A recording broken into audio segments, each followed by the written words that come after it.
mythology. And today I just changed the title a bit because it's going to be a little bit different, not very much different, but a little. So if I was going to go through everything that I wrote in this thesis, it would of course take hours of scrutiny. So I'm just going to go make a summary of the most important things that I discovered.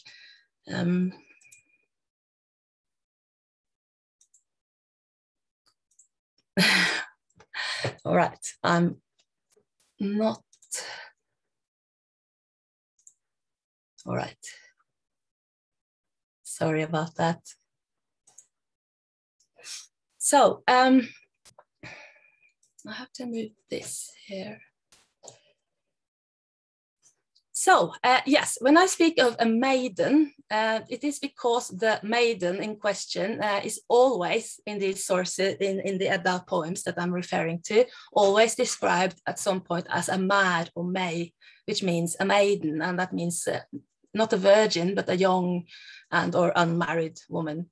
And when I speak of the precious mead, I'm referring to various terms in Old Norse, like dyr mjöd, which actually does translate as precious mead, also known as dyr veiger, precious drink, MariaKvilhaugMaidenwithmead, which means precious or adored mead, and gullna veiger, which means golden drink. It's also referred to as minnisaul, the ale of memory, and as sumbul or sooth, which means a drink, like a blend drink. The word mjöd, as well as the English mead, is related to Sanskrit madhu, which means honey, and is also a Vedic term for soma, which was a drink of divine wisdom and immortality, and was often personalized as a deity.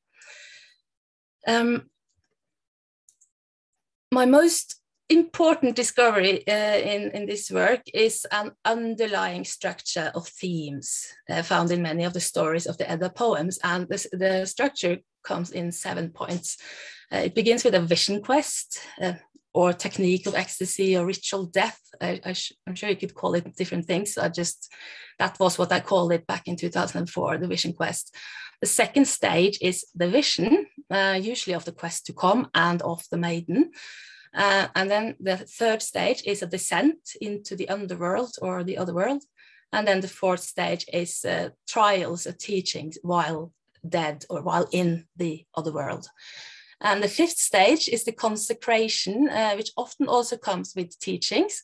And it's usually a serving of mead from the maiden, and often a marriage with the maiden. The sixth stage is a return to society with a new role, status, and knowledge. And the seventh stage, which I didn't actually write about in this thesis, but sort of started to work on later, but there is a seventh stage that tells of some sort of resurrection, immortality, even perhaps salvation after death. And I have found 9 stories about male heroes or gods in Edda poetry, which do follow this structure exactly. And I also found more stories with similar themes. So, and because of time, I'm just gonna stick to the 9 stories, I think, today. Now, of course, this structure does resemble what we call our initiation ritual, which I have here defined as the ritualized process of transforming from one state of being to another, which often involves a ritual death and usually involves esoteric teachings while dead, and also followed by resurrection and return to life with a new role. And an initiation ritual could be about going from the state of being a child to the state of being adult with adult responsibilities. And it could be from recruit to warrior, or from subject to king, or from a lay person or a novice who moves from being a lay person or a novice to being an actual religious practitioner, some sort of priest or shaman or whatever.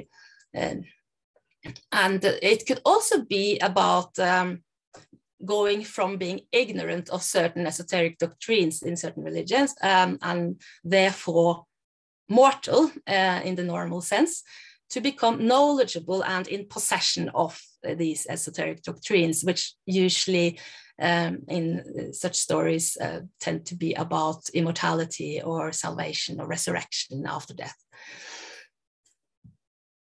Let's see. And I'm just gonna have to skip fast forward here because I got a bit carried away with the story and the prologue, so it got too long for this. So I'll start here, right here. So I'm gonna tell you some stories.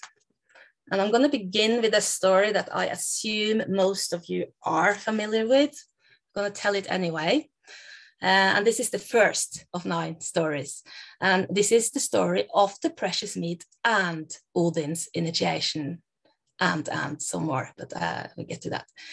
Now, this story is told in the Prose Edda and the Ynglinga Saga and the Völuspá and the Håvamål. And the Håvamål is the Edda poem that is most important to my, what I'm doing here.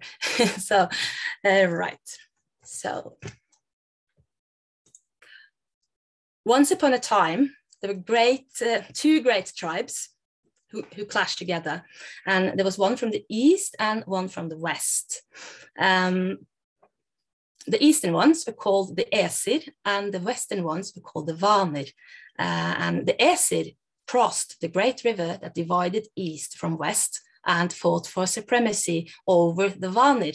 And the Vanir were a people that they met on the western side of the river.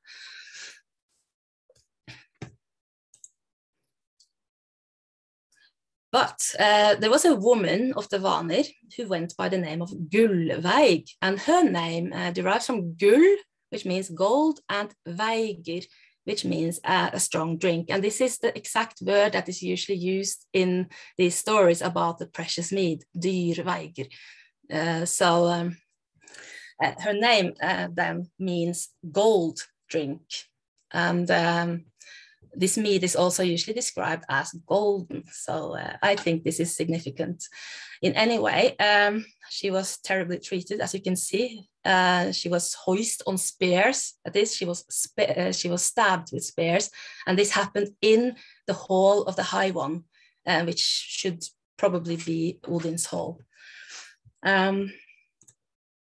So they hoisted her on spears and they burned her. And they burned her 3 times. And 3 times she reappeared from the ashes more powerful than ever. She conquered the sparing and she conquered the burning. She conquered death itself. They tried it again and again, but she conquered death every time they tried to kill her. So after having shown her power, the power of actually conquering death itself, after having reached immortality in this way, or eternal resurrection, so this woman took a new name, just as she would take a new name whenever she came among people, if she is who I think she is. But I keep that open. That's not very important whether she is who she is. She represents something here. So, after conquering death, she also took a title, a profession. She was the first völva, the wand carrier, a sort of witch, and her name was Heiðr. And Heiðr means a heath, and it's the same word that is used to make up the word heidning, which means heathen. And it means a heath, or a more specifically an opening, a clearing, light in the dark. So this was her new name. And as Heiðr, as a völva, she came to the human settlements, or to the settlements, it says. I assume it's the human settlements. She practiced the most powerful of all the fjörkingi, which means the great magical knowledge that existed, namely Sigurðr. This was the most powerful of all arts, as Snorri said, and it probably is because it means that you can, well, ultimately, like Gullveig showed, it means that you can not only alter fate, but you can alter the ultimate fate of all mortals, which is death. So she could change destiny, even the destiny of death. And it says that she taught it to women. And she taught it, these women are referred to as illrar brudar, which means bad brides. And bride could, of course, just refer to women in general, but I suspect that it has something to do with the women who would otherwise have become really bad brides to men, women who were unconventional, perhaps. So the story of Gullveig's burning has been interpreted in many different ways, and I, at least back then, and I can't say I've read anything, but I could be wrong, maybe someone else has discovered it by now, but back then I had not found anyone. I really searched and read a lot of different interpretations about what this story means, and everyone focused on her, this witch aspect, this witch burning. And even if this was written down after Christianity was introduced, it was still before the great witch burnings of Europe. So, and I think that we should perhaps look to the meaning of her name. I think that she's named after the golden drink of mead in these initiation stories. And I think that her story is quite obviously an initiation story. She has a vision quest, or in this case, more like a ritual death where she is stabbed. We will later hear that Odin was also stabbed at this stage in the structure. And then she is burned while Odin was hanged. We don't know if she had any visions. That's why this is not one of the nine initiation stories. This is a little bit different from the others. There's a descent to the underworld in the sense that she obviously dies 3 times, and then she is burned 3 times, and she conquers death 3 times. That is, she's reborn 3 times, and that is probably the part of the trial trial stage. Then we have the consecration or teaching stage. We don't know many details there either in her case. But she does resurrect from death, and it must mean that she learned how to do it, how to conquer death. And she returns. This is the most clear part of this story, that after this, having been resurrected from death, she returns with new title, new knowledge, and a new profession and a new status.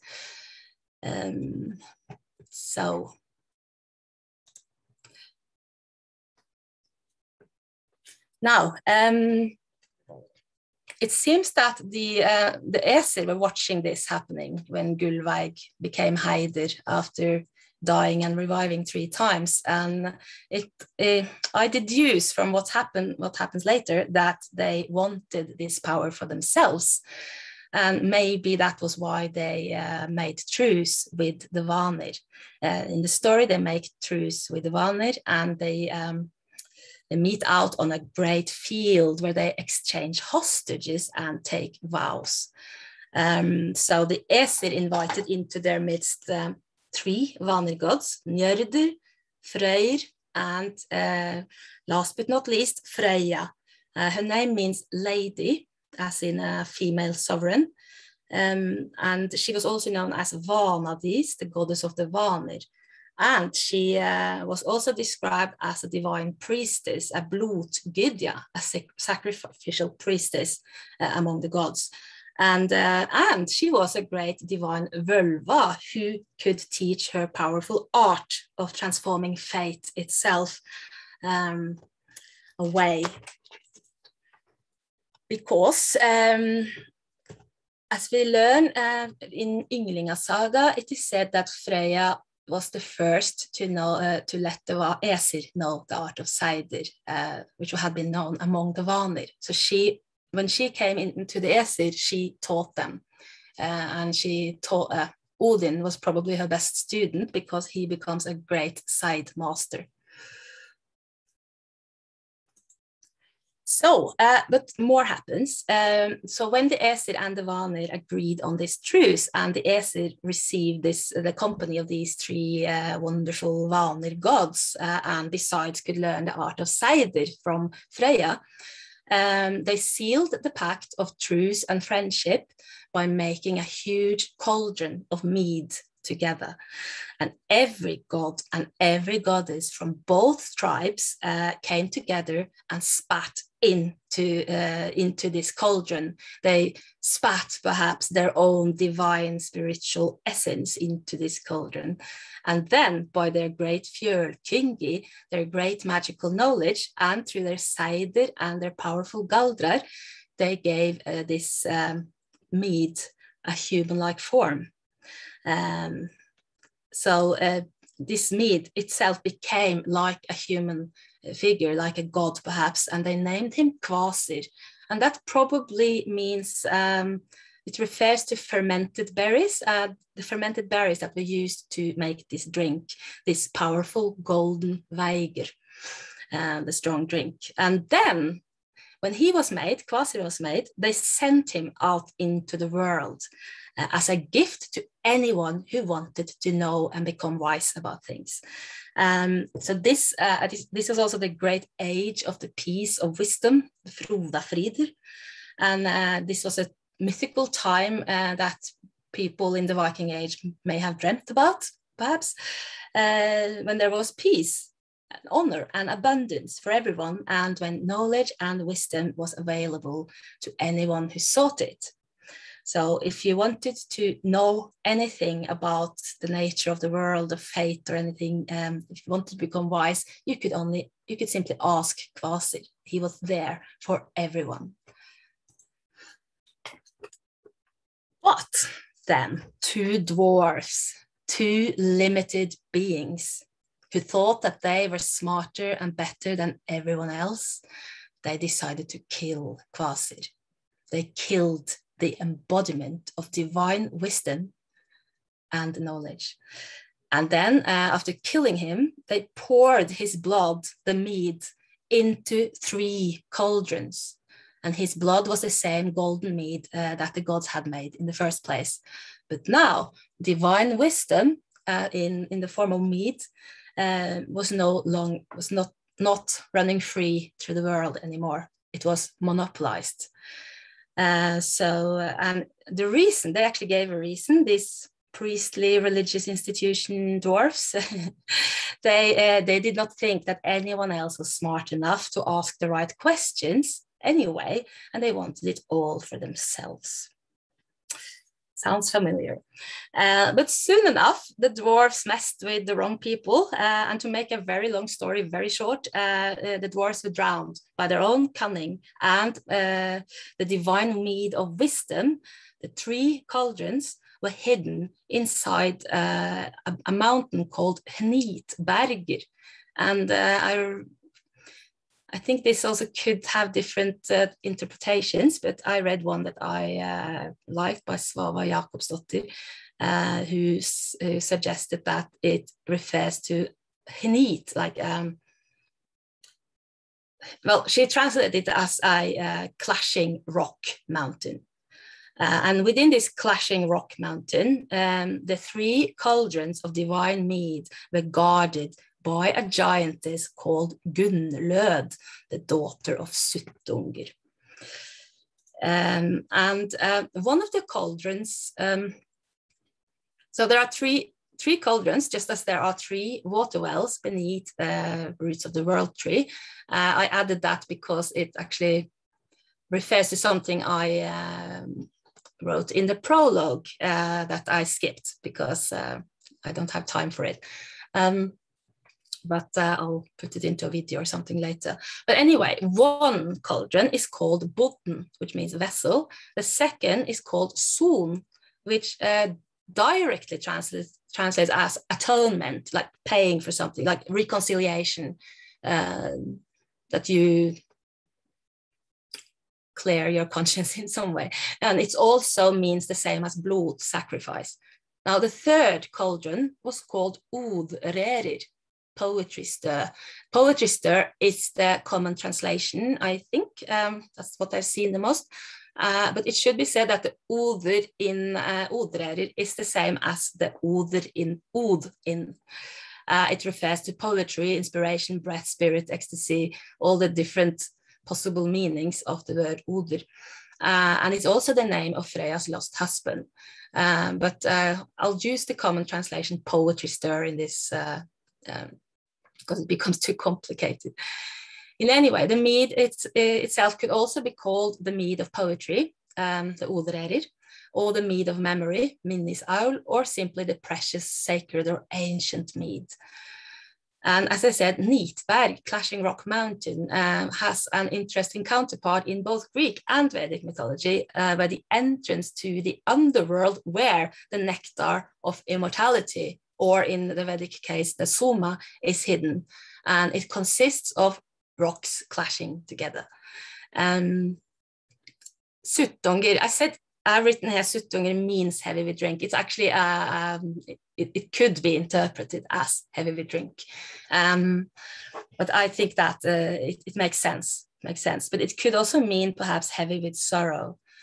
His daughter, Gunnlöd, her name means invitation to battle, and it could have been a Valkyria name. It sounds more like a Valkyria name than a typical giantess name. So the tale of Gunnlöd has been told in different ways. In a younger version, the Prose Edda, we have Odin, who becomes cunningly friendly with Suttungr's brother, whose name is Baugi, which means the ring. And with his help, he drills a hole into the mountain, into the Clashing Rock Mountain, so that he can enter in the shape of a serpent. The serpent is very often connected to the world of the dead in Norse poetry. And he seduces Gunnlöd, and then he drinks the contents of all the three cauldrons, the vessel, the atonement, and the poetry stir.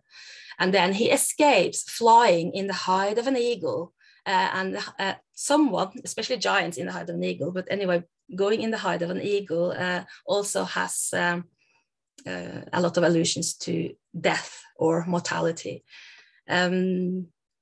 And on the way, it's a funny story here, because on the way, when it comes to Oscar, when he reaches the realm of the gods, he vomits all the mead out into a cauldron that they keep there. But on the way, he actually shits some drops of mead onto the world. And this is the mead that is found by less talented poets. And the more talented get it from the gods, according to the Prose Edda. Now, in the Håvamål is a somewhat older version, and it differs quite significantly from the Prose Edda version, because, well, Odin does use a drill to enter, but as soon as he is inside, he doesn't go secretly to seduce Gunnlöd. No, he openly enters Suttung's hall, and he openly enters the hall, and he displays his wisdom and his eloquence in the halls of Suttungr, and he acts actually like a man who is wooing a future wife in her father's hall, and then he swears a sacred ring oath, which is a symbol of marriage. And then he is served a drink of the precious mead, ladled from Odrerir, and it's served, well, I'm going to return to that. He also admits to betrayal, so he does betray her, he does leave her, as in the Prose Edda. He admits to making her weep and to stealing her father's mead, and he calls himself Bølverker, which means harm doer. So he sort of admits to being a cheating bastard in this thing, but he defends his actions by pointing out something very important, because this was the only way he could actually bring the mead of wisdom back to what he refers to as the shrines of earth, Jardarve. So to the shrines of the earth goddess, he returned the mead.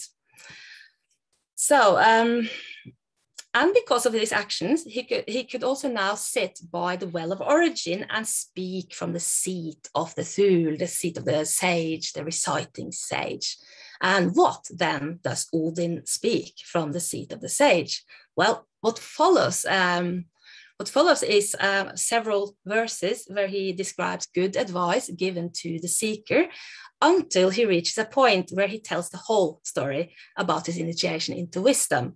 And this is when we realize that the events at Gunnlød's and Suttung's hall did not happen on their own, that the background story that Snorri gave, well, it's not part of this one. There is another background story in the Håvamål itself, and we just have to move to the stanza 138 to 141, where it becomes quite clear that this being served the mead was a part of a greater initiation journey when Odin not only received the precious mead of memory, the mead of memory, but it was not only when he received the precious mead from Gunnlød, but it was also where he received 9 powerful spell songs from his maternal uncle, and also when he grasped the runes of fate that had been carved into the world tree by the Norns. And he did not get this for free, and this becomes very clear further down in the Håvamål poem. Let's look at the, first of all, there is the vision quest stage where he hangs, is stabbed, as is fasting and enduring what he refers to as the 9 nights, all the 9 nights. The vision part is when he peers down, and what he peers down into is probably the place that he is going to go. And it does appear that he goes down into Gunnlød's hall, and where he receives the precious mead, and he also goes down into the realm of the Norns, because as I didn't talk about that here, but I had it in the prologue, but the Norns carved the runes of fate into the roots of the world tree, so I assume he actually goes down there to pick up the runes that the goddesses of fate had written into the roots of the world tree. So he goes into actually 3 different realms, perhaps corresponding to the 3 water wells beneath the world tree or something. So he also has, he goes to trials. He must overcome giants on the way, and he also has to sort of trick the giantess of the underworld, and he has to use cunning and eloquence and power to do it. And the consecration is the drink of the precious mead, that actually he gets this knowledge. And then there is the return stage where he directly says that he falls back there, back to where he started. And now he is a Thule, a reciting sage. He is wise, he's full of eloquence, he's a skald, a poet. He's full of great magical knowledge. He is a side man.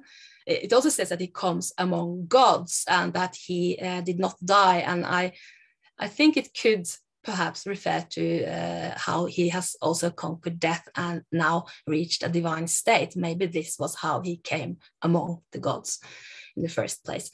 Now you have death. This part is not told, but we do know that Odin, like the other Aesir gods, had immortality through eternal resurrection by being served the apples of Eden, who was then the goddess of eternal resurrection. So he does reach a stage of immortality in the sense of eternal resurrection through the grace of the goddess. Let's move on to the second story, Freyr's initiation. Just a moment.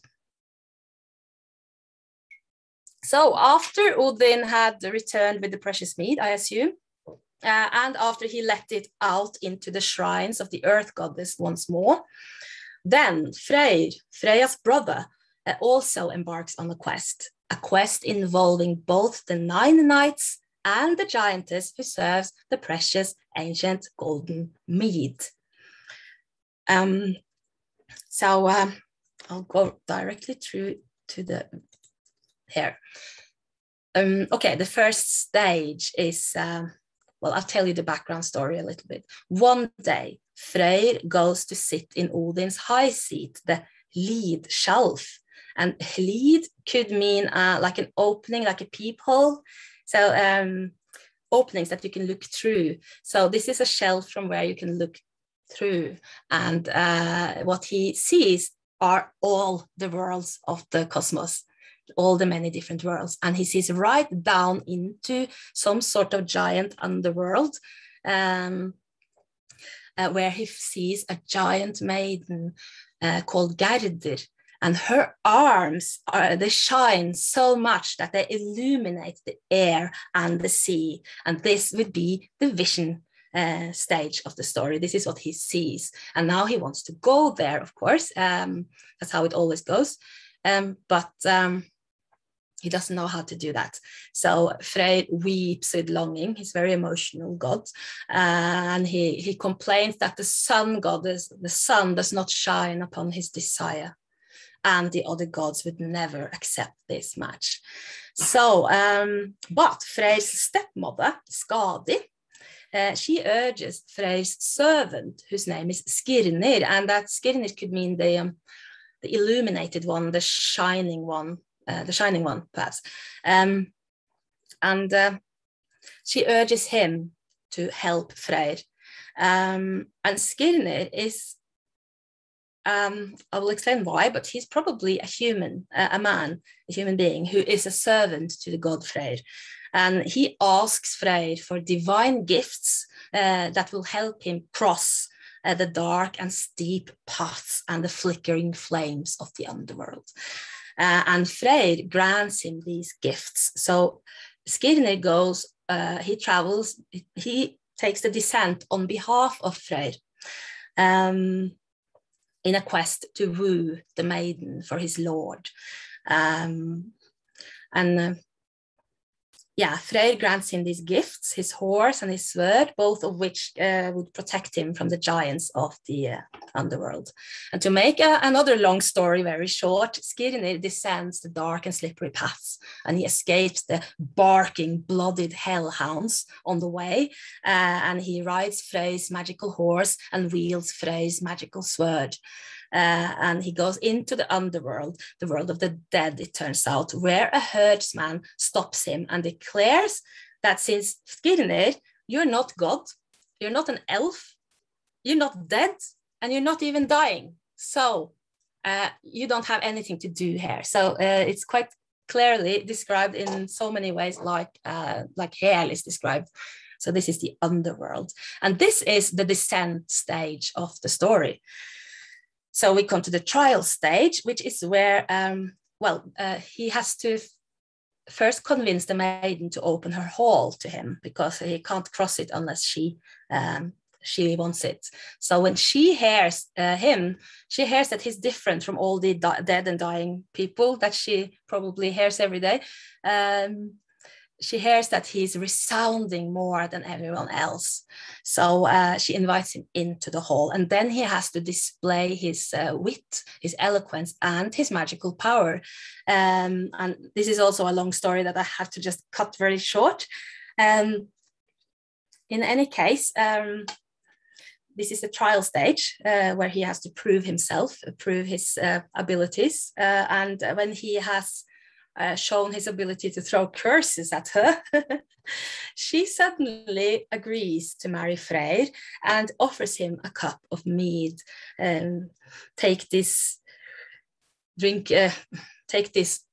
crystal cup full of ancient mead. She says, Fornsmjadar, ancient mead.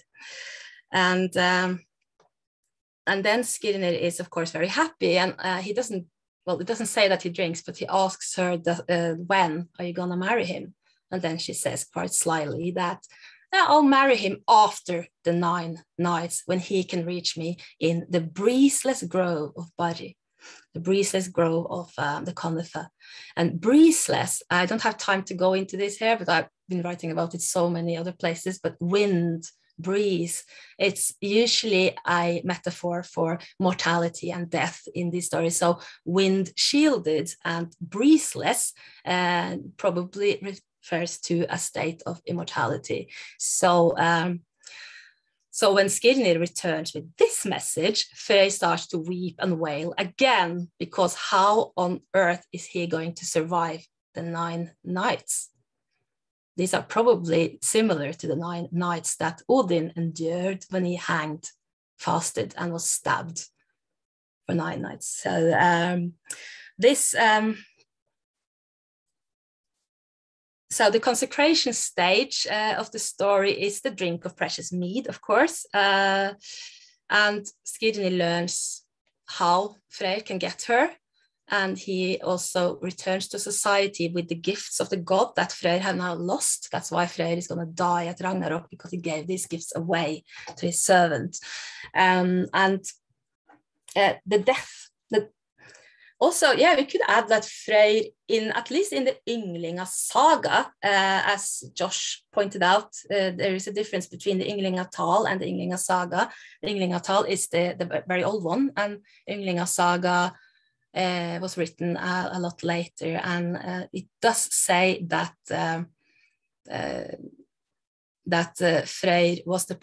Freyr and Gerd were the progenitors of a royal dynasty, the Ynglingar.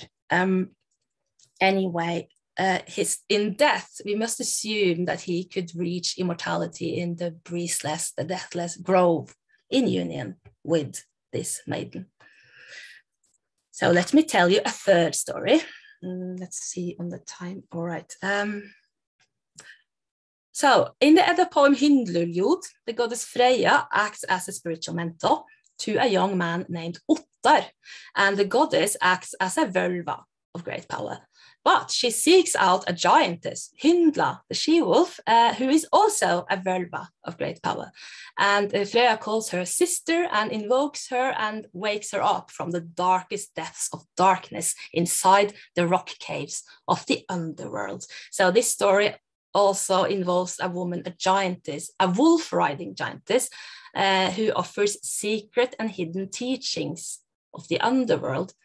And it also involves a goddess who offers the mead of memory and the precious mead. So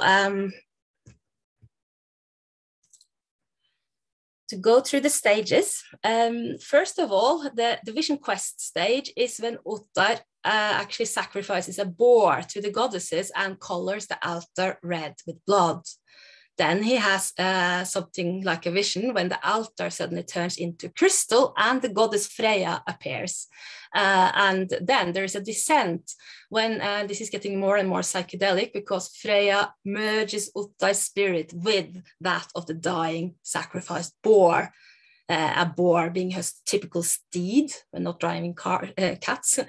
And then she rides him down into the darkness of darkness itself. She rides him in the shape of a boar into the underworld, where they meet this wolf-riding giantess of the rock caves. Then there are trials and teachings. Freyja must convince Hyndla, whose name means bitch or she-wolf, to reveal her knowledge to Ottar. And he needs to know about his lineage. The main argument is that if Hyndla helps him, they will be able to take him to Valhall. And Ottar learns through many verses, he learns that all the lineages of all the humans, all the giants, all the gods, all the elves, everyone in Earth and in the entire universe, we are all related. That's what he learns. Allt er dat ettin Ottar heimski is the refrain. It is repeated over and over, and that means they are all your kind, Ottar of the narrow mind. Then we have the consecration part. This is when Ottar receives the precious mead so that he can remember what he learned while in the underworld. And then we have the return stage, where Ottar can perhaps win a conflict. I can't go into that, but he can demonstrate his esoteric knowledge about his universal lineage. And in death, it seems that Ottar is guided to Valhall by Freyja and the giants together. That is at least the stated intent. Okay. That's what. Right, let me tell you the fourth story. This story is found in the poem of Helgi Hjörvar's son. And the first part of this poem is not about Helgi Hjörvar's son, but about his father, Hjörvar, and especially about Hjörvar's friend and perhaps court priest, court shaman, sideman sort of type. Atli can understand the speech of birds, of the sacred grove. He can see into the other world from the top of a mountain. He can enter the other world by crossing a river in the night. So he's helping Hjörvar here. And the story involves a journey into a magical land that has a name, Svavaland, which means something like the land of sleepers, or the land of sleep. And here, maidens, Meir, are held captive by a great giant in eagle's hide, which is again a typical metaphor for death or mortality. Let's see, this is it. All right, let's go straight to the structure part. The vision quest. In this poem, we find several possible examples of this. Like it begins with Atli spending 6 months in the land of sleep, and then there is a story where Atli sits out in a sacred grove, and we have this story where Atli and Hjörvar together sit out on the top of a sacred mountain, and then we have Atli and Hjörvar who sit out to dream by a river.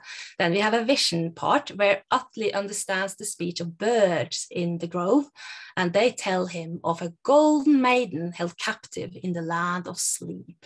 And Atli and Hjörvar, they can see into the land of sleep when they sit on the mountain top. Then there is a descent stage, a third stage. Atli spends 6 months in the land of sleep, and in another story, Atli crosses the river while Hjörvar sleeps and enters it, the land. The trials and teaching part is where Atli must conquer the giant in eagle's hide, death, and find 2 maidens that the eagle had held captive and frees them. The consecration part is when they marry these supernatural maidens, and the return new status part is that Atli is a sage or a side man who can now mentor others. Hjörvar is, well, he was already a king actually, but he became an even greater king. Let me tell you the 5th story. This story is also found in the poem of Helgi Hjörvar's son, but this time it's about his Hjörvar's son, Helgi. And it also involves a quest for marriage with a supernatural woman from another world, who is now described as a Valkyria. And she offers guidance and protection as well as true love. So if only Helgi will take up the quest that she demands of him. And this is where he kills the giants Hati and Hrodmar. And it's very interesting because I think this, when I figured this out many, many years ago, this was the first time I sort of realized that, wow, the names really do mean something. And that was when I got obsessed with the meanings of names, because Hati actually means hatred. And furious ocean, Hrodmar. Well, sea could symbolize things. In our day, I think many people think that the sea symbolizes emotions. I don't know how people thought back then, but there is a fury element, so a rage element. So I think that Helgi Hjörvar's son, what he's overcoming is hatred and fury. And then he overcomes death too by the help of Atli and with the help of the Valkyria. He overcomes death in the shape of a giantess called Rimgerðr. And then he marries the Valkyria, and she keeps protecting him in life. And he becomes king. And when he finally dies, he dies at a battle by Frekastein, which I have interpreted as the rock of greed.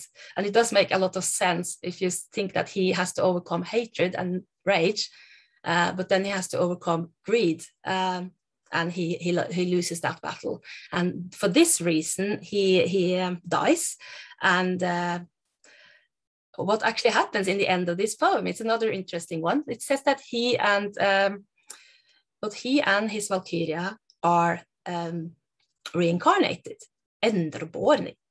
So that's interesting, and it is a prose addition to the poem, but it also turns up again in the next story in the Edda, the poem of Helgi Hunningsbani. Let me move. So let me tell you the sixth story. I'm going to go through the structure here of the Helgi Hjörvarssonar. I got carried away with the Underborn theme, but that's not what we're going to talk about today. So the first of all, we have the vision quest, where the unnamed prince sits out on a haug, and that usually refers to a burial mound. And he is probably, it seems from the poem that he is there to seek a name for himself, because no name would stick to him. Then he has a vision of 9 Valkyries riding by, and the foremost among them is Svova, the sleeper, and she's from Sefafjell, which could mean Soul Mountain or the Mountain of the Souls. And she speaks to the prince, and she gives him the name Helgi and demands that he goes on a quest to seek her hand in marriage. That's a vision. Then the descent is when Helgi and Atli go into the Hatafjord, the fjord of hatred in the giant world, facing their demons, perhaps. And then you have a trials, a teaching part, where Helgi slays hatred and furious sea. And I already talked about that, but an important part of the trials part is that Atli, who's helping Helgi, keeps the giantess of death entertained with eloquence and wit and magical power until the Valkyries arrive to save them all. Then there is the consecration and teaching part. Could say that getting a name is a consecration in a way, and he can marry the Valkyria. And even though he marries her, she continues to ride air and sea and continues to be a Valkyria, and she protects him and guides him all his life, it says. And he becomes, when he returns, he becomes king, and he lives his whole life under the guidance of the Valkyria.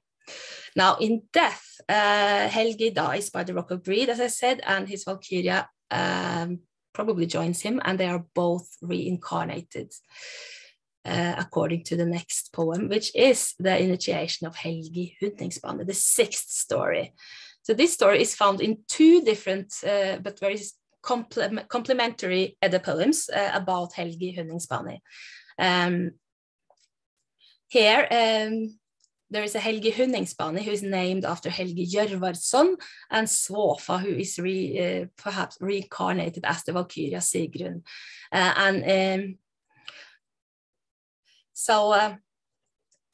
Let's go to the vision quest part of the story. There are two different poems, and these are 2 different versions in each. So in the first poem, Helgi is dozing off after a battle, and he's sleeping by the rock of the eagle, Arastein. And as I said before, the eagle tends to symbolize death. So Helgi, after battle, is dozing off and is perhaps close to death.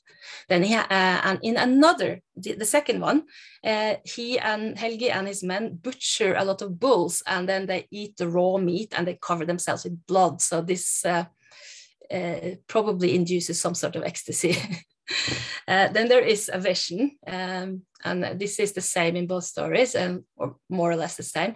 The Valkyria Sigurðr appears, and she reminds Helgi of his of before and of his true quest, and asks him to stop doing all the silly things he's doing and begin this quest. And the third story is the third stage.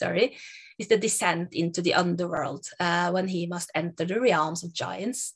And the trials teachings is that he must fight these giants, and he must win the battle of Frekastein that he had lost before, and this time he wins it. So he conquers all the 3 giants.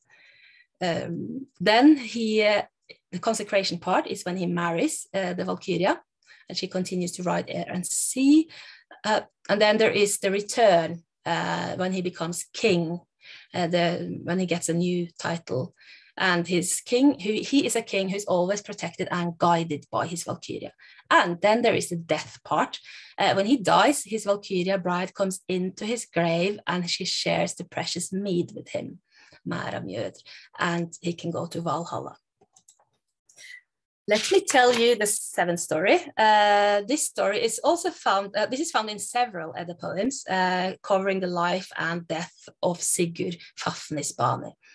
And Sigurd is Helgi's younger half-brother who was born after Helgi died. And the Valkyria in this story, the Sigurðr, it is said that she has been sleeping since Helgi died. So it seems likely that she is the same as Sigurd and Svava and Sigurlin before, a Valkyria who sleeps between the lives of her chosen man and gets new names. It is prophesied that Sigurd will wake her up again, and that she will teach him the powerful runes, and she will teach him all human languages and healing skills and medicine, everything that people could ever want to know. And she offers him the mead of memory, minnis aul, and she describes this drink as filled with greatness, immense power, and spell songs and healing runes and galdrar. That's spell songs, and runes of enjoyment. So let's go through the stages. This is a very long story, so this just have to cut it down into the different stages. The first vision quest is when he ascends a holy mountain, Helgafell. Then there is a quest for the red gold, and he drinks serpent's blood and gets visions. Then he has the vision. When he drinks serpent's blood, he understands the speech of birds. And the birds speak to him of, guess what? A maiden who has slept since the death of his half-brother, Helgi Hundingsbane. And she will teach him, but he must wake her up. So he gets a mission. And this is very common in the vision stage, that the hero gets a vision of what he has to do and what is to come and what he can win. From this. Then there is a descent into the underworld and otherworld stage. In this case, it's more like an ascent, because there is an ascent up the mountain. And it's an ascent first. The first stage is to the serpent's lair, where he finds the red gold. And yeah, I don't have time to explain all this, but the red gold, I think, usually represents some sort of divine wisdom, something like the mead, actually. Esoteric wisdom or power, divine power, something like that. So he finds the red gold, and he also finds the helmet of terror that the serpent has wielded for a long time, and caused a lot of misery to humankind, because this has wielded this helmet of terror. And now Sigurd takes it, and he takes the red gold, and then he ascends to the top of the mountain where the Valkyria sleeps. Then the trials and teaching part is, well, on the first stage, he has to actually fight the serpent. And then on the second stage, when he comes up to the Valkyria, the place where the Valkyria is, he must fearlessly, and it's very important is that he doesn't have fear, he must fearlessly cross the high flames and break the sleeping Valkyria free from the armor that has sort of grown into her body. So she's, the armor has become a part of her, and she's sleeping. But he manages to break her free from the armor, and then she wakes up. Then there is the consecration teaching part. On the first stage, the serpent offers advice of what he has to do and what he needs to understand about the people around him and other things.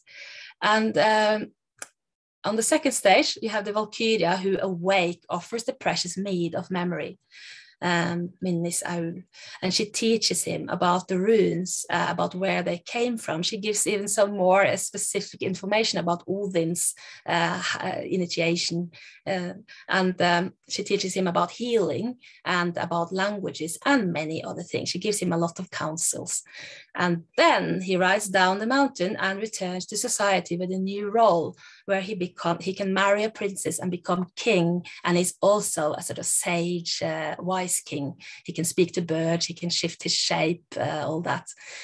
And later on in the story, he dies, and it's very interesting here because he clearly dies in battle, and he avenges himself. After he has gotten the sword through his stomach, he still fights and kills the person who killed him, and then he dies. And strangely enough, because people today seem to think that dying in battle automatically means that you go to Valhalla. But all these stories show a little bit different version of this, where the hero actually has to win the love and guidance and protection of a Valkyria or the goddess Freya in order to get to Valhalla. That's consistent in all these stories where Valhalla is even mentioned. So maybe in order to get to Valhalla, you actually had to be initiated in life.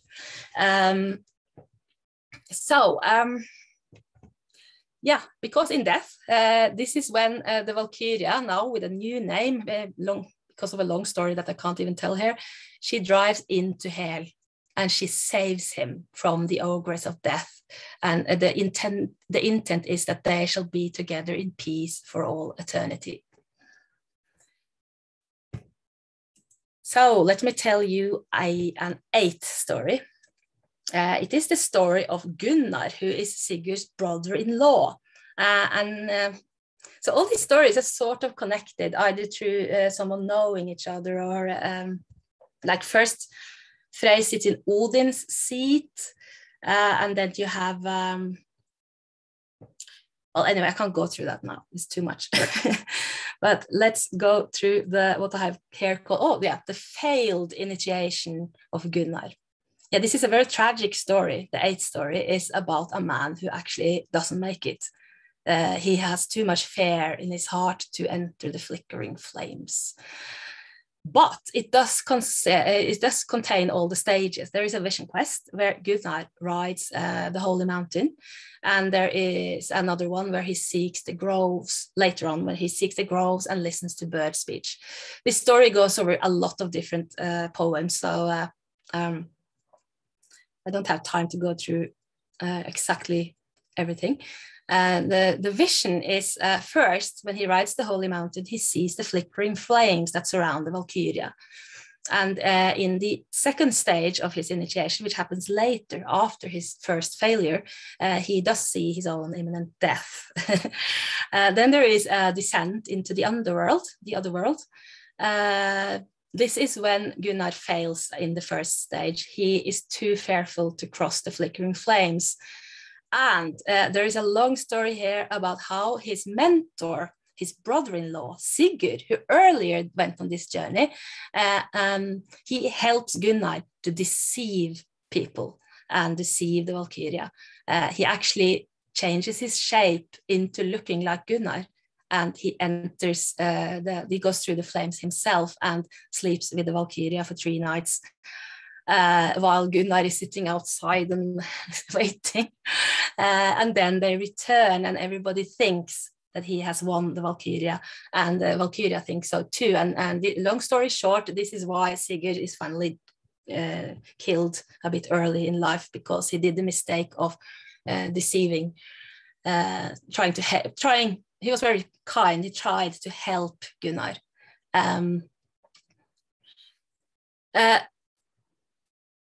On the second stage of Gunnar's initiation journey, after this failure and a long time after, he tries again in some ways and fearlessly moves towards his certain death this time, because the other one was a sort of possible death, but more like a ritual death, I think. Anyway, the trial's teachings, firstly, the theme in this story is that Gunnar actually fails to learn. And acts very unwisely afterwards too. He becomes a really bad king, and he during his reign, all the Bergens that he is the king of are actually massacred. Well, they are conquered and destroyed by the Huns, by Atli the Hun. Gunnar actually has a historical counterpart from the 5th century. Gunther, who was the king of the Bergens, he was also massacred by the Huns. And now, on the second stage of his journey, he is thrown into a pit full of snakes, and he keeps the snakes of death at bay with his music. And this music reaches all the way to the wind-shielded island, the island of the immortals, where the Valkyrie live. Now, the consecration part is on the first stage, he has a marriage and becomes king, but is a deceptive marriage. And in the second one, there is a true union with a Valkyria, but it's clandestine. That's when he actually gets the mead himself. He didn't get that on the first part. The return to society is when he becomes king, even if it was by deception. And the second one, he becomes wise and he becomes a great musician, but he dies. And in death, there is a moving story in the poem Oddrun gråter, where the Valkyria, Oddrun, she hears these beautiful tunes that make everybody weep, men and women and gods. And she hears this all the way to the immortal islands, and she rides as fast as she can to try to save Gunnar. But just as she enters the snake pit, she sees that Gunnar is bit in the liver by her very own mother, who is an ogress. And it's very interesting, I forgot to mention that, but all these Valkyries in all these stories, all of them have giants as fathers and brothers, giants that the heroes have to win over. So interesting. So she tries to save him, but she fails. It comes too late, and Gunnar is taken by the ogress of death in this story. So let me tell you the 9th story, Svipdager. Let's see. And this is also a long story. It has 2 sources, the Groagalder followed by the Svipdagsmål. And the first part, Vision Quest, is when Svipdager sits on a hauger, a burial mound, and invokes his dead mother, Groa, and she had been a völva. Then there is the second stage, the vision stage, where the dead völva wakes up and she sings 9 galdrar that takes Svipdager straight to the other world. Then there is a descent into the underworld, and he arrives and he's floating, it says, in Utgarder, which means the outside world, the outer world. And this is also the land of the giants. The trial and teaching part is when Svipdager has to show his wit and his eloquence and his bravery to a giant who, through asking the right questions, finally teaches him, like Kvasir, everything he wants to know about this realm, and especially how to survive trying to enter the golden hall of the great maiden, Tjodmæra. Her name is Menglöd, but she's here called the Tjodmæra, which means the great maiden, the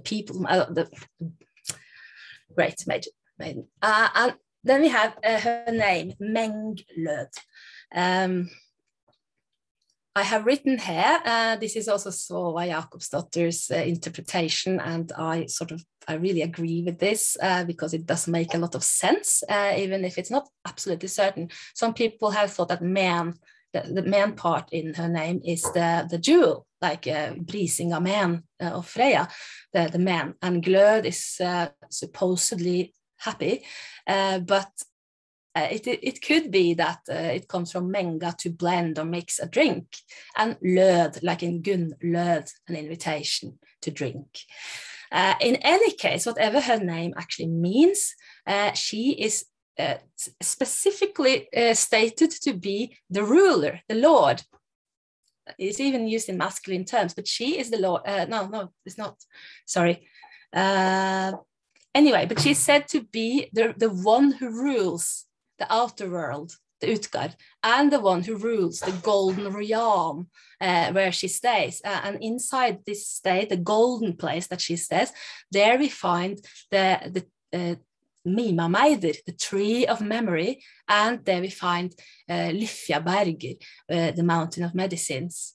And she's surrounded by 9 maidens who sit by her feet.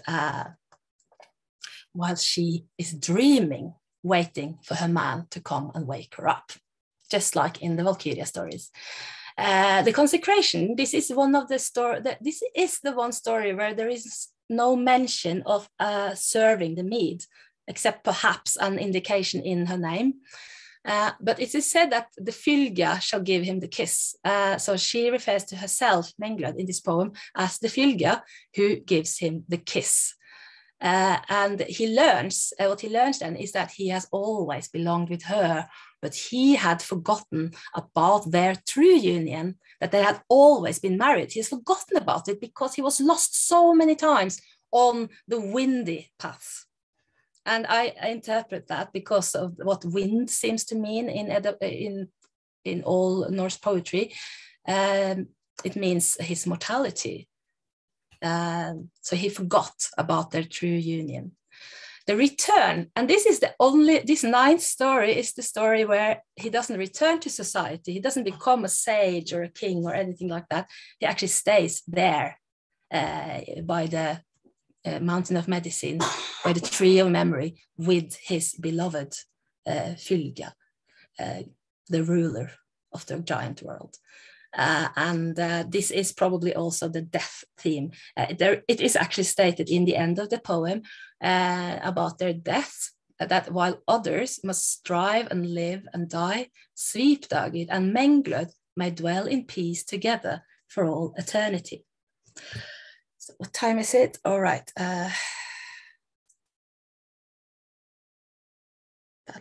How long have I been going on for? You have now been speaking for, we started about 15:15, so it's just nearly 3/4 of an hour. Right. Okay. I'll just stick to the 9 stories. I am sorry about that. I wanted to add the woman's path, but I just have to go to ask these stories are, I think they are clearly initiation stories. But what kind? Could they be shamanistic or in some way mystic, or initiations into a religious office? Well, we have to look at what the people, the heroes become. Gullveig becomes a völva, and Odin becomes a seidmader and a skald. Atli, we know at least that he becomes a spiritual mentor to Helgi. Sigurd, who becomes shapeshifter, bird whisperer, sage, and spiritual mentor to Gunnar. And we have Skirnir, who receives gifts from the god Freyr, and these gifts enables Skirnir to move safely through the other worlds. And he also gets to display his mastery over the art of spell songs, Galdrar. So yes, there is certainly a possibility that many of these stories are about initiation into a religious office.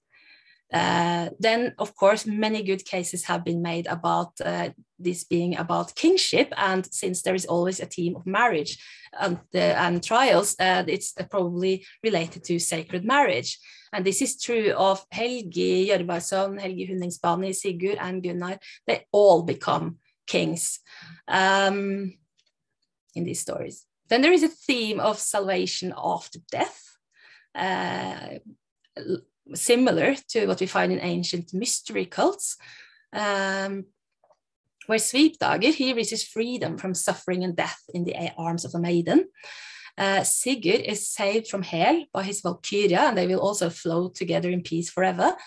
Helgi Fafnisbani, he reaches Valhall. Ottar gets to Valhall, and also we could add that the mead does appear to have similar properties as Vedic Soma and the Iranian drink Homa. There seems to be some significant similarities here that I don't have time to go into again, but these are drinks, Soma or Homa are drinks that offer divine wisdom and immortality to the receiver of the drink. And it also reminds me of the Kykeon, which was a drink that the initiates of Eleusis drank during what was actually a 9-night initiation into the mysteries of the goddess Demeter. And these mysteries, if he got initiated and got as far as to drink the kykeon, then it resulted in certain salvation from Hades and an immortal existence in the proximity to gods after death. So there are some certain, and I remember back when I was still at the university and had made this master, and I wanted to move further with this theory that there might be actually a link to ancient mystery cults, but I was bluntly told that there is absolutely no connection whatsoever between Old Norse traditions and, say, ancient mystery cults. And I thought that was a bit odd. I don't know if there is a connection or if this is all completely coincidental, but if we're going to look for similar structures in, say, a mystery religious, the myth of a mystery cult, well, it's not a myth, but it's a story. And it's very surprisingly from Algiers during the Roman Empire, 200 before Christ, where we have a book by a certain Apuleius. He called his book the Metamorphosis, and it has been more commonly known as the Golden Ass, not as in ours, but in the donkey. In any way, it describes the life of a certain Lucius, and it ends with a story where Lucius is saved. And actually, they use the same terms that Christians used later. So this was 200 before Christ was even conceived of. So we certainly do not. But it still talk about salvation. And during the Roman Empire, at this time, it was common to think of Isis, the goddess, the Egyptian goddess Isis, as the goddess of salvation, or the savior goddess. And I thought it was very interesting that the underlying structure of themes is completely identical to what we find in Edda poetry more than 1,000 years later. So I'll just go quickly through this, and then I'll just finish this off today. Firstly, the vision quest. Lucius seeks the beach, and he submerges himself in the ocean 7 times while praying to the goddess. Then there is a vision where the goddess appears, and she reveals how she is the true face behind all the gods and goddesses together, and that she is the true mover of the universe, and so on. It's a very grand speech about herself, and she speaks to him also and tells him to go through initiation, and she tells him even exactly what to do, just like the Valkyrie did in the Edda poems. Now, this is followed by a descent where Lucius seeks the temple of Isis and goes through apprenticeship before being initiated into the mysteries of Isis. He can't, it's secret. What he experiences during his initiation is secret. So he can only speak of it in vague terms, but these terms are enough for us because he clearly states that he goes through Hades, the world of the dead, where the souls actually sort of slowly vanish into some ghostly nothing eventually. So that is a world where you're lost after death, actually. But while he goes through Hades, he sees the light of the goddess shining in the dark like a sun at midnight. And the trials, he doesn't explain exactly what trials, but he does say that he encounters obstacles along the way and that he is taught, but that the teachings are secret. And then there is a consecration where he drinks the kykeon, where the goddess has mercy on his soul and saves him from death. And then he returns with a new role. He becomes a priest of Isis, and he lives his entire life with her love and her guidance and her protection. And in death, he knows that he will be free from death and live in the land of the immortals next to the gods through the mercy and love of the goddess of salvation, Isis. So I think I'll just stop there. Thank you. Wow, thank you for that. That was wow, a real journey through. Do you have time for any questions? Yeah, I do. Okay, thank you. Do you think you could stop sharing your screen, please, Maria? And then I can... yeah. Sorry. All right. Pause share. Stop share. I think it's to stop share. There. Yeah. Thank you. Right. So, and if anybody's got any questions, I know there's a few here, and I will go into the chat and ask the questions here. Yeah,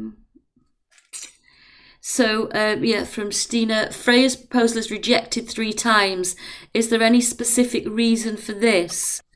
In many traditions, it's still a practice that a woman should turn down a man's proposal 3 times to show that she is hard to get. Is there any connection to this? Do you know? Well, that could certainly be form a sort of literary. But I don't know if there is any such. I haven't really heard of any other sources.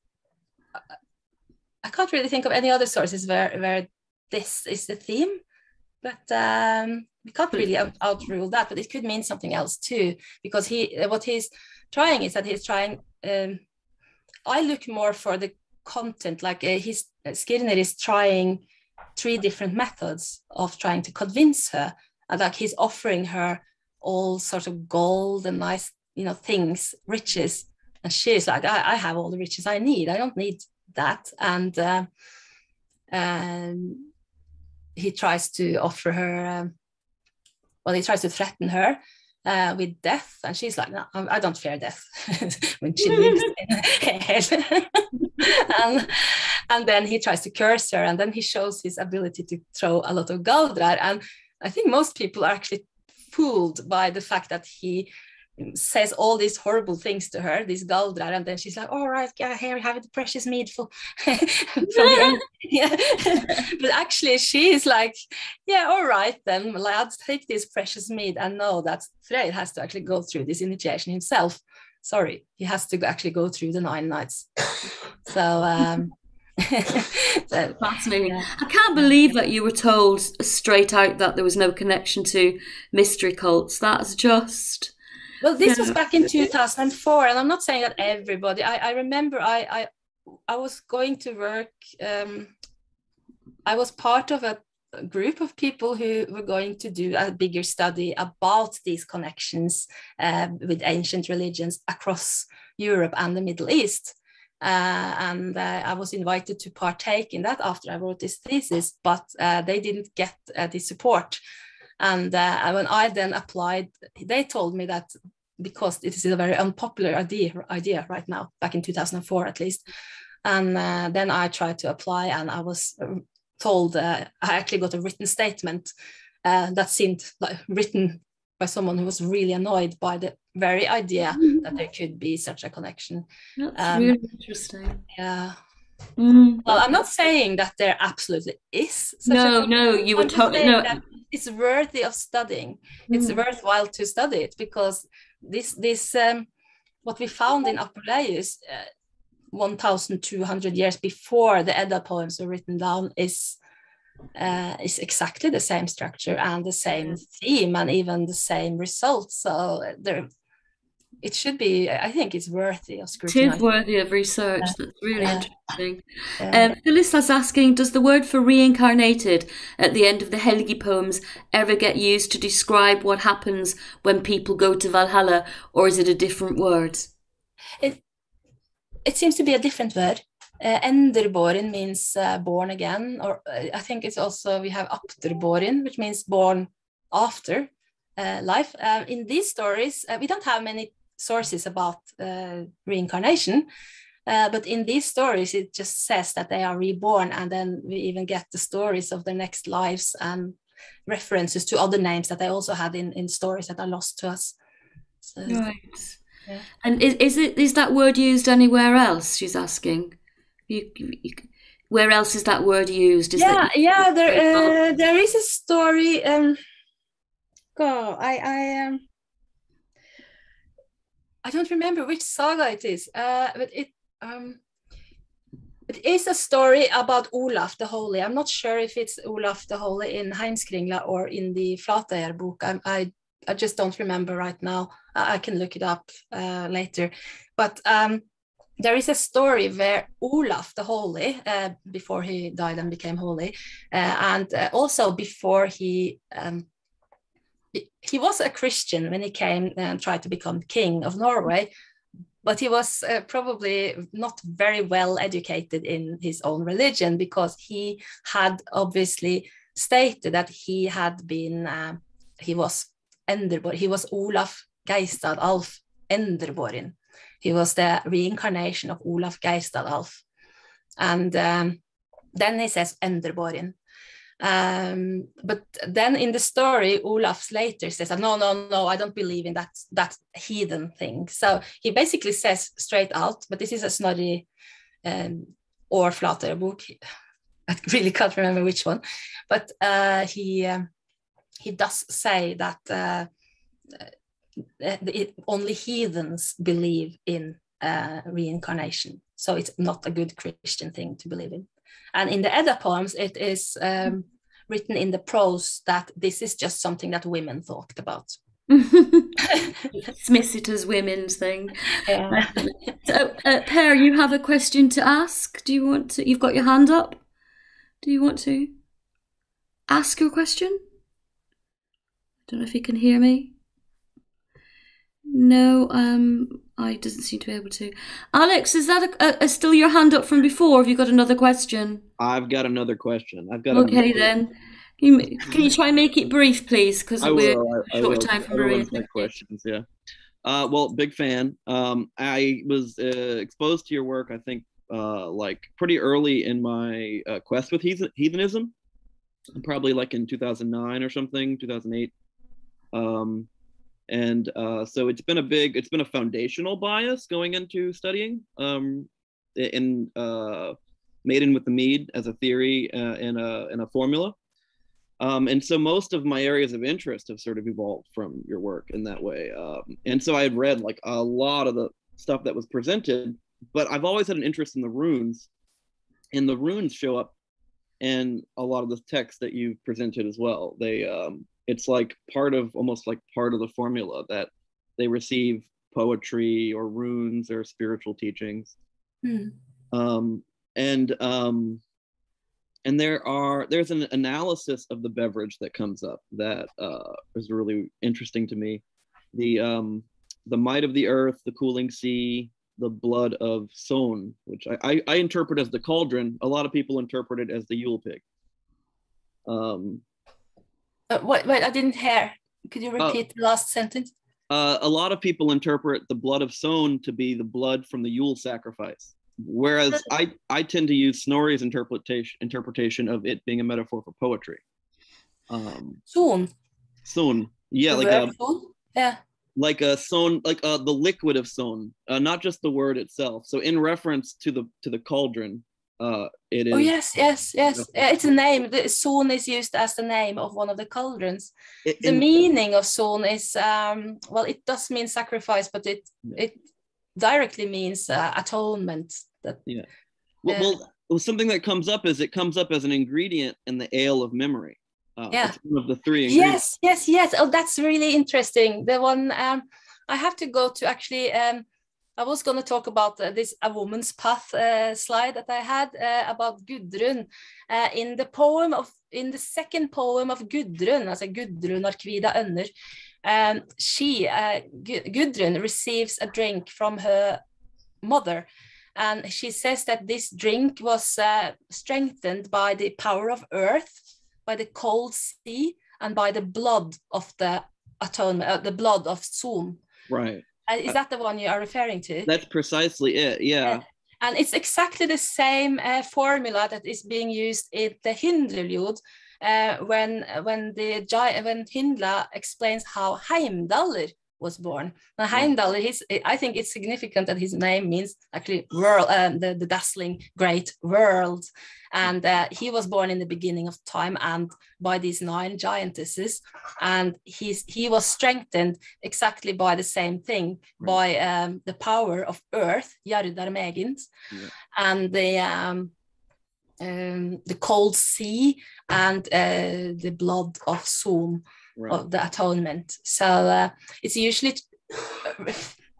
I like to translate it as the blood of the atonement in some way. I think it could be significant, although it could be said to be just the blood of the sacrifice as well. Snorri, Alex, we're going to have to move on. Sorry, Alex, because Maria's got to go. So I'm sorry. And I know Per had a question before and he obviously couldn't get through. So if we could just ask him to, thank you, but we just need to move on. Thank you. So could you ask your question, please, Per?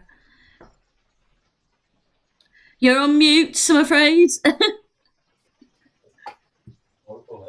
That's it, yeah, fine.